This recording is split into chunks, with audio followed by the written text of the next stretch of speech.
Bismillahirrahmanirrahim. Assalamualaikum warahmatullahi wabarakatuh. Kami dari kelompok 6 akan mempresentasikan hasil dari kelompok kami yang berjudul Filsafat, Patristik, dan Skolastik. Pengertian filsafat, patristik, dan skolastik. Filsafat patristik.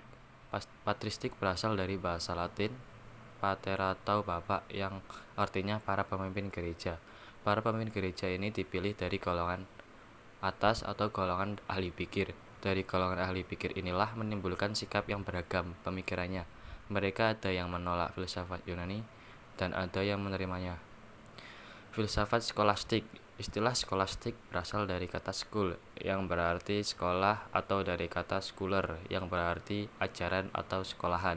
Jadi skolastik merupakan aliran atau yang berkaitan dengan sekolah. Nama skolastik menunjuk besarnya peranan sekolah dan biara-biara dalam pengembangan pemikiran-pemikiran filsafat. Sejarah pemikiran filsafat patristik. Masa patristik Barat dan Timur. Zaman patristik dibentangkan menjadi dua bagian, yaitu patristik Yunani dan patristik Latin. Dalam memandang filsafat Yunani kuno, terdapat perbedaan sifat dari pemuka agama Kristen, yaitu menolak bahwa filsafat Yunani bertentangan dengan wahyu ilahi. Kaum patristik merasa terpanggil untuk mempertahankan serangan-serangan yang terus-menerus dari para ahli filsafat Yunani. Salah satu penyerang paling keras yaitu pengaruh dari Gnostisisme yang merupakan peleburan antara gagasan-gagasan dalam filsafat Yunani serta unsur-unsur dalam misteri-misteri Yunani dengan gambaran mitos timur serta gagasan dalam Injil.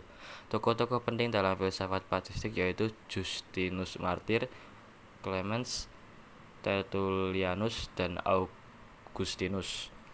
Sejarah pemikiran filsafat skolastik. Yang pertama, masa awal skolastik. Sejak abad ke-5 hingga ke-8 Masehi, pemikiran filsafat patristik mulai merosot. Hal ini disebabkan karena pada saat itu terjadi penyerangan terhadap Romawi, sehingga kerajaan Romawi beserta peradabannya ikut runtuh yang telah dibangun selama berabad-abad. Pada abad ke-8 Masehi, kekuasaan berada di bawah Karel Agung 742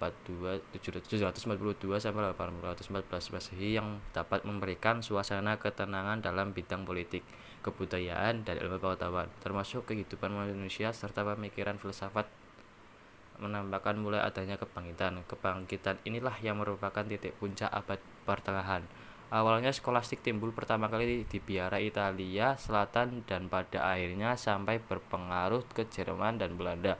Kurikulum pengajarannya meliputi studi duniawi, tata bahasa, retorika, dialektika, ilmu hitung, ilmu ukur, ilmu perbintangan, dan musik. Berikut ini beberapa tokoh yang berpengaruh dalam filsafat skolastik.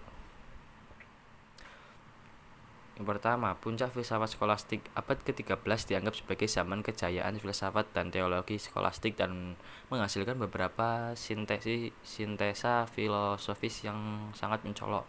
Perkembangan ini dimungkinkan karena adanya beberapa faktor yang mempengaruhi, antara lain: pertama, hubungan dengan bangsa Arab. Mulai abad ke-12 ada hubungan-hubungan baru dengan dunia pemikiran Yunani dan dunia pemikiran Arab, yaitu dengan peradaban Yunani dari Italia Selatan dan Silla dan dengan kerajaan Bizantium di satu pihak dan peradaban Arab yang ada di Spanyol di lain pihak. Yang kedua, timbulnya universitas-universitas karena semakin majunya sekolah-sekolah di Eropa. Yang ketiga, timbulnya ordo-ordo baru yang muncul di zaman di antara lain Ordo Francisca dan Ordo Dominikan. 3. Pengaruh teori kenabian di dalam filsafat skolastik Masehi. Para filosofis abad pertengahan terpengaruh oleh banyak pandangan filsafat Islam sehingga tasawuf Al-Farabi khususnya tidak asing bagi mereka. Hal itu dikarenakan agama Masehi tersendiri mengakui pemikiran-pemikiran tasawuf secara global dan tidak sedikit mendorong agar diperhatikan. Filsafat skolastik akhir. Masa skolastik akhir ditandai dengan kemalasan berpikir filsafati sehingga menyebabkan tidak aktifnya pemikiran filsafat skolastik Kristen. Tokoh yang terkenal pada masa ini adalah Nikolaus Cusanus 1401 sampai 1404 Masehi. Dari filsafatnya ia beranggapan bahwa Allah adalah objek sentral bagi intuisi manusia karena menurutnya dengan intuisi manusia dapat mencapai yang terhingga, objek tertinggi filsafat di mana tidak ada hal-hal yang berlawanan. Dalam diri Allah, semua hal yang berlawanan mencapai kesatuan. Semua makhluk berhingga berasal dari Allah mencipta dan segalanya akan kembali pada penciptanya. Tokoh-tokoh yang berperan pada masa skolastik akhir yaitu yang pertama William Occam 1285 sampai 1349. Pendapatnya pemikiran manusia hanya dapat mengetahui barang-barang dan kejadian-kejadian individual. Konsep-konsep atau kesimpulan-kesimpulan umum tentang alam hanya merupakan abstraksi buatan tanpa kenyataan. Pemikiran yang demikian ini dapat dilalui hanya lewat intuisi bukan logika. Yang ketiga Nicholas Cousins 1401 sampai 1464. Menurut pendapatnya terdapat 3 cara untuk mengenal, yaitu lewat indera, akal, dan intuisi. Dengan indera kita akan mendapatkan pengetahuan benda-benda berjasad yang sifatnya tidak sempurna.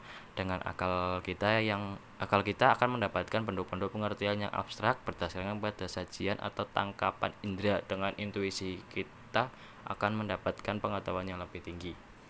Sekian dari presentasi kami dari kelompok kami. Apabila ada kesalahan kami mohon maaf. Assalamualaikum warahmatullahi wabarakatuh.